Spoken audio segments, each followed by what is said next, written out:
Hello everyone and welcome to Aarushi's world. मैं आज के वीडियो में ऐसे टॉपिक को डिस्कस करूंगी जिस पे बहुत सारे क्वेश्चंस आए हैं ओवर द टाइम, और मैं बहुत लंबे समय से इस पे वीडियो बनाना चाह रही थी यहाँ के यूएस के ड्राइविंग टेस्ट को लेके। तो आपका ड्राइवर्स लाइसेंस मिलने का क्या प्रोसेस है, क्या क्या रीजंस है रिजेक्शन के, वो सारी चीज़ों पर आई थॉट मैं आपको जनरल ओवरव्यू दूंगी।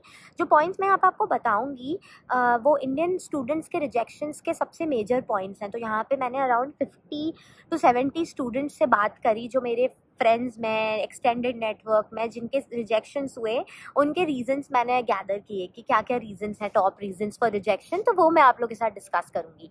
सबसे इंपॉर्टेंट चीज़ ये कि यूएस में हर स्टेट का ड्राइवर्स जो रोड टेस्ट है वो अलग होता है, वहाँ के डीएमवी के हिसाब से, वहाँ के ट्रैफिक कंडीशंस के हिसाब से। तो हर डीएमवी के हाथ में लाइक पावर है, वो खुद डिसाइड करते हैं। जैसे अगर आप न्यूयॉर्क में दोगे तो आपको पैरेलल पार्किंग करके भी दिखानी पड़ेगी।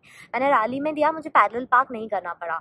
तो रैली का फॉर्मेट ऐसा था कि उन्होंने मेजर 10 to 15 मिनट्स का ड्राइवर्स लाइसेंस का वो मतलब रोड टेस्ट रहेगा।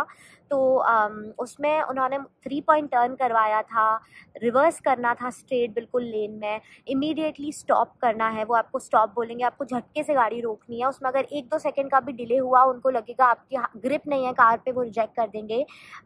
इमीडिएटली स्पीड करना है गाड़ी। तो ये सब चीज़ें मतलब जनरली मतलब 4 से 5 चीज़ें ही हैं जो उन्होंने यहाँ पे करवाई थी। पर मेरा भी फर्स्ट अटेम्प्ट में रिजेक्ट हो गया था। हम लोग काफ़ी सारे इंडियन स्टूडेंट्स हैं जिनका फर्स्ट अटेम्प्ट में रिजेक्ट हुआ था। तो मेरे केस में उन्होंने जो इवैल्यूएशन शीट है उसमें लिख के दिया था ओवर स्पीडिंग इन रेसिडेंशियल लेन। तो वो सबसे इम्पॉर्टेंट पॉइंट है कि यहाँ पे स्पीड लिमिट्स का आपको बहुत मेजरली ध्यान रखना पड़ता है। आप ना ही, और जबकि उस लेन की वहाँ दोनों साइड घर थे, तो वहाँ की जो स्पीड लिमिट थी वो 25 माइल्स पर आवर थी और मैं 27 पे चल रही थी। 2 का डिफरेंस था जो मुझे जब मैं देने के पहले इंडियन फ्रेंड्स ने ऐसे कह दिया था कि अरे थोड़ा बहुत ऊपर नीचे शायद चल जाएगा, पर वो क्लियरली नहीं चलता है। आप ध्यान रखना, ना ही ऊपर ज़्यादा चलेगा ना नीचे ज़्यादा चलेगा, क्योंकि दोनों रीजंस पे रिजेक्शन होते हैं लोगों के, ओवर स्पीडिंग करने के लिए भी और अंडर स्पीड में भी चलने के लिए, क्योंकि उससे आप ट्रैफिक का स्पीड बिगाड़ रहे हो। अगर ट्रैफिक का लाइक लेन का ट्रैफिक का स्पीड 60 माइल्स पर आवर है और आप 45 पे चल रहे हो, तो आप बहुत धीरे चल रहे हो, तो रिस्क है कि आपको कोई पीछे से टक्कर मार सकता है। इस कारण से ना आपको ऊपर चलना है ना नीचे चलना है। आप ये ट्राई करो कि जैसे 25 kmph है तो आप 22-23 के बीच में चलो। ये पहला रीज़न है। सेकेंड रीज़न जो बहुत कॉमनली आकरिंग रीज़न है इंडियन स्टूडेंट्स के साथ रिजेक्शन का, वो ये है कि जितने भी गाड़ी के कंट्रोल होते हैं लाइक वाइपर और इंडिकेटर्स वगैरह, वो उल्टे साइड पे होते हैं यूएस में। सब कुछ ये लेफ़्ट साइड में इंडिकेटर वगैरह रहता है। तो उस रीज़न से वो लोग मतलब जब आप एग्जामिनर के साथ कार में बैठोगे तो वो सबसे पहला स्टेप यही होता है कि आपको गाड़ी में बैठते से ही पूछेंगे इंडिकेटर, वाइपर, हॉर्न, ब्रेक्स, इन चीज़ों पे वो मतलब पूछते हैं आपसे। तो इसमें हॉर्न वॉर्न में कोई गलती नहीं करेगा, बट लाइट्स ऑन करने में या इंडिकेटर बताने में राइट लेफ्ट में, ये कई बार बच्चों के साथ हुआ है, इंडियन स्टूडेंट्स के साथ, कि उन्होंने गलती से वाइपर ऑन कर दिया। तो घुसते से आपने किसी को ये इंप्रेशन दे दिया कि आप ड्राइव क्या करोगे, आपको बेसिक ऑपरेशंस का क्लैरिटी नहीं है दिमाग में। तो ये चीज़ें ना हमें लगता है कि हम सही करेंगे, बट प्रेशर में कई बार अक्सर गलत हो जाती हैं। तो इसलिए मेक श्योर कि आप गाड़ी रेंट करने के बाद इसकी 8 से 10 बार प्रैक्टिस ज़रूर करना, सिर्फ इंडिकेटर चलाने की, वाइपर चलाने की। तो आपका एक लाइक दिमाग में एम्बेड हो जाएगी चीज़ कि हाँ यहाँ पे सब कुछ दूसरी साइड पे है। तो और हाँ, गाड़ी रेंट करने की जहाँ तक बात है, वो आप अपने खुद के इंडियन ड्राइविंग लाइसेंस पे कर सकते हो। ये चीज़ काफ़ी लोगों को शायद नहीं पता होती है, मुझे भी नहीं पता थी, क्योंकि बट यहाँ पे जैसे हर्ट्ज़ है या एंटरप्राइज़ है, जो भी मेजर कार रेंटल्स हैं, वहाँ पे आपको ज़रूरी नहीं है कि आप किसी ऐसे ही इंसान को लेके जाओ जिसके पास हो लाइसेंस अमेरिका का। आप उसको खुद के नाम पे इशू करा सकते हो और अपना इंडियन ड्राइविंग लाइसेंस दिखा सकते हो, तो वो उस पर आपको कार दे देंगे। तो ठीक है। नेक्स्ट इंपॉर्टेंट चीज़ आती है मनूवर्स की। तो वही वो जो मनूवर्स आपसे करवाते हैं, 3 पॉइंट टर्न, बहुत बार इंडियन स्टूडेंट्स को ढंग से नहीं पता होता। आपको पता है कि आप 3 पॉइंट टर्न में आपको वो बहुत नैरो सी लेन में लेके जाएंगे, तो वहाँ पे आपको उसी में रिवर्स करके मतलब गाड़ी को ऐसा टर्न करके वहीं पे रिवर्स करके फिर गाड़ी को वापस उसी रोड पे पीछे लेके जाना रहता है। वो 3 पॉइंट टर्न कई इंडियन स्टूडेंट्स का गलत हुआ है, उस कारण यहाँ पे उनका रिजेक्शन हुआ है। एक बहुत और बेसिक सा रीज़न रिजेक्शन का ये हुआ है कि यहाँ पे स्टॉप साइंस पे रुकना बहुत इंपॉर्टेंट होता है। अगर आपने स्टॉप साइन पे नहीं रुके, और यहाँ स्टॉप साइंस कहीं भी मिल जाते हैं, तो अगर आप उन पे नहीं रुकते हो तो स्ट्रेट रिजेक्शन है, मतलब उसमें पॉइंट्स डिडक्शन नहीं है, स्ट्रेट अप रिजेक्शन है if you run a stop sign. तो स्टॉप साइन में there is this term called rolling stop. तो यहाँ पे पीछे से ट्रेन निकल रही है, तो मैं एक सेकंड के लिए थोड़ा चुप हो गई। यहाँ पे हमारे कैंपस के बीच में एक रेलवे का ट्रैक है, वहाँ से ट्रेन निकलती हैं, तो एकदम से डिस्टर्बेंस हो जाता है। बट हाँ, मैं जैसा कि बोल रही थी कि रोलिंग स्टॉप अगर आपने किया, रोलिंग स्टॉप मतलब अगर स्टॉप साइन आपको सामने दिख रहा है और आपने गाड़ी एक बार में ना रोक के धीरे धीरे धीरे उसको डीएक्सेलरेट किया, तो उसमें आपका स्ट्रेट अप रिजेक्शन हो जाता है। रोलिंग स्टॉप नहीं होता, उनको इमीडिएट स्टॉप चाहिए और वो भी झटके से नहीं लगना चाहिए। तो ये एक चीज़ है जिसकी प्रैक्टिस करना बहुत इंपॉर्टेंट है। एक और मेजर रीज़न ये है कि जब आपको वो रिवर्स करने को बोलते हैं, वो बोलते ही हैं टेस्ट में, तो आपको स्क्रीन की तरफ बिल्कुल नहीं देखना है। कभी कभी ईजी ये रहता है कि एग्जामिनर जो है वो खुद ही एक नोटबुक या बोर्ड से कार की स्क्रीन को हाइड कर देते हैं ताकि आप कैमरा पीछे का ना देख पाओ। पर अगर उन्होंने नहीं हाइड किया है तो उन्होंने मना वो कर देंगे आपको कि you are not allowed to look in the screen, you have to look in the mirror and then do the reverse. But एक ह्यूमन ब्रेन का टेंडेंसी है कि अगर उन्होंने नहीं कवर किया और आपने ज़रा सा भी नज़र उस पर डाल दी, भले ही आपने रिवर्स मिरर में ही देख के किया था, बट वो उस पर भी रिजेक्ट कर देते हैं कि आपने स्क्रीन में देख लिया। इसके अलावा जब भी आप लेन स्विच कर रहे हो, तो लेन्स अगर आपने अगेन ये इंडियन ड्राइवर्स के लिए डिफ़िकल्ट है थोड़ा सा, कि आपने अगर राइट लेन में चलते चलते लेफ़्ट में स्विच किया और आपने अगर वो स्विच करते टाइम पे इंडिकेटर नहीं दिया, तो भी आपका रिजेक्शन होने के चांसेस रहते हैं।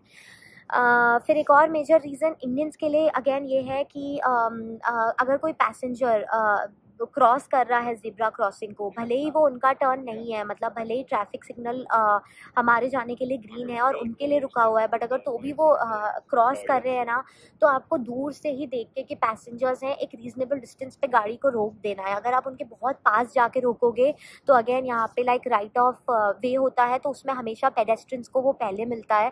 तो ये चीज़ में ऑलमोस्ट मेरे एक फ्रेंड का रिजेक्शन होते होते बचा था कि वो गाड़ी एकदम उसने बहुत पास आके रोकी, बट वो लकीली फिर भी मिल गया था उसको लाइसेंस, क्योंकि उसने अच्छे से रोक दिया था। बट ये भी एक रिस्क हो सकता था।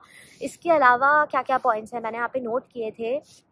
रनिंग स्टॉप साइंस डिस्कस कर लिया, staying under the speed limit, reverse के टाइम पे आपको गाड़ी को एकदम टाइटली, मतलब स्टीयरिंग को ऐसे पकड़ना है कि गाड़ी हल्की सी भी टेढ़ी नहीं होनी चाहिए, क्योंकि अगर आपका रिवर्स थोड़ा भी टेढ़ा हो गया तो अगेन रिजेक्शन का वो बढ़ता है। एक और इम्पॉर्टेंट पॉइंट है कि आपको जब भी आप स्टीयरिंग को पकड़े हुए हो ना, तो आप इतना टाइटली मत पकड़ना कि उनको लगे कि आप कॉन्शियस हो रहे हो, क्योंकि इस चीज़ पे भी 2-3 लोगों का रिजेक्शन सुना कि उन्होंने ऐसा कुछ गलत नहीं हुआ, उन्होंने टेस्ट में हर चीज़ सही करी, उन्होंने मतलब रिवर्स सही से कर दिया और जो 3 पॉइंट टर्न है वो भी सही किया, बट एग्जामिनर को ऐसा फील हुआ कि वो बहुत स्टिफनेस के साथ नर्वसनेस में ये अपना स्टीयरिंग पकड़ के बैठे थे, इसलिए रिजेक्शन हो गया।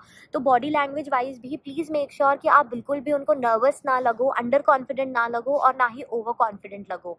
तो मेक श्योर कि बहुत लाउड म्यूज़िक ना चल रहा हो कार में जब वो एंटर करें, और मेक श्योर कि आप मतलब ऐसा कि बहुत कैजुअली भी स्टीयरिंग को नहीं पकड़ो कि एक ही हाथ से पकड़ लिया। मेक श्योर कि आप बहुत टाइटली भी ना पकड़ो। ये सब बहुत छोटी छोटी चीज़ें हैं।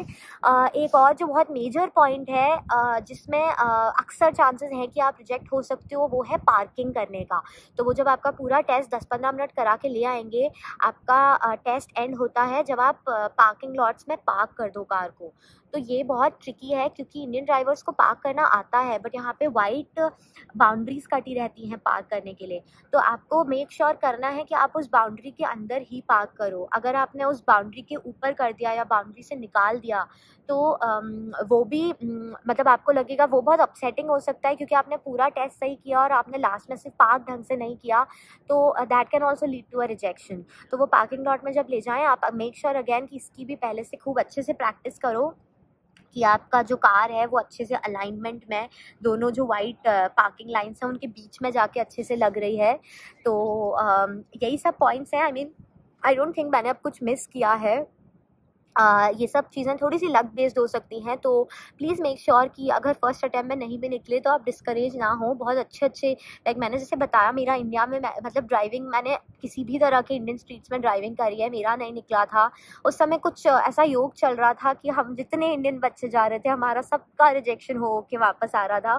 तो मेजॉरिटी ऑफ स्टूडेंट्स को उस पॉइंट पे सेकेंड अटेम्प्ट में ही मिला ड्राइवर्स लाइसेंस, और उसमें कोई मतलब ख़राबी नहीं है। मतलब मैं सेकेंड टाइम जब गई तो मैं पूरा जो 50 समथिंग पेजेस का प्रिपरेशन मैनुअल होता है ड्राइवर्स का, वो मैं पूरा पढ़ के गई थी कि आई वाज लाइक कि मैंने पिछली बार लोगों की बात सुन ली कि थोड़ा बहुत ऊपर नीचे चलता है और मेरा इतने छोटे से रीज़न से रिजेक्ट हुआ। तो मेरी इस पे फाइनल कंक्लूडिंग थॉट यही है कि आप जितने ज़्यादा से ज़्यादा लोगों से हो पॉसिबल पूछना, इंडियन बच्चे इस चीज़ पे सबसे अच्छे से गाइड कर पाएंगे। हर जगह के कुछ कुछ हैक्स रहते हैं, जैसे हमारे यहाँ पे एक हैक यही था कि जो DMV का ड्राइवर्स लाइसेंस मतलब जो ये अपना रिटन टेस्ट रहता है, उसकी एक बहुत अच्छी चीट शीट अवेलेबल है जो इंडियन स्टूडेंट्स एक दूसरे को सर्कुलेट कर देते हैं। तो मतलब चीट शीट नहीं बोलना चाहिए, वो प्रेपरेशन मैनुअल जैसी है जो किसी स्टूडेंट ने ही बनाई थी। तो 99% क्वेश्चंस जो उस टेस्ट में आते हैं वो उस मैनुअल में हैं, मतलब सारे क्वेश्चंस उसमें मिल गए थे।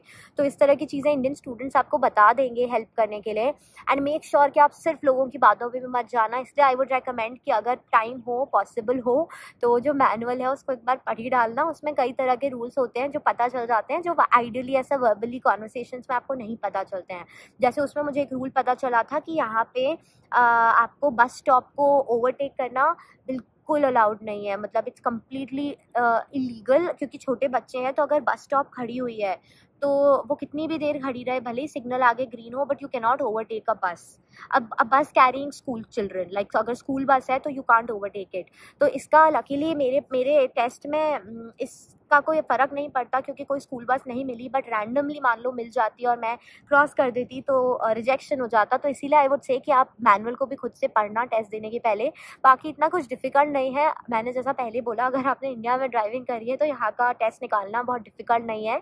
यहाँ पे सबसे ज़्यादा कंसिडरेशन यही है कि आप रूल्स में चलो, गाड़ी को एक्सेलरेट स्पीड लिमिट के उसमें करो, लेन्स चेंज करते टाइम पे हमेशा इंडिकेटर दो, और पार्किंग अगर अच्छे से कर दो। बाकी चीज़ों की प्रैक्टिस हो जाती है। तो I hope this video was helpful to you. अगर कोई ऐसी चीज़ आपको लगी जो मैंने ड्राइविंग टेस्ट से रिलेटेड या कुछ और मैं नहीं कवर कर पाई इसमें, आप प्लीज़ मुझे बताइएगा, तो मैं उसको नेक्स्ट वीडियो में कवर करूँगी। बाकी अपना ध्यान रखिएगा। Thank you so much for watching my videos. Bye.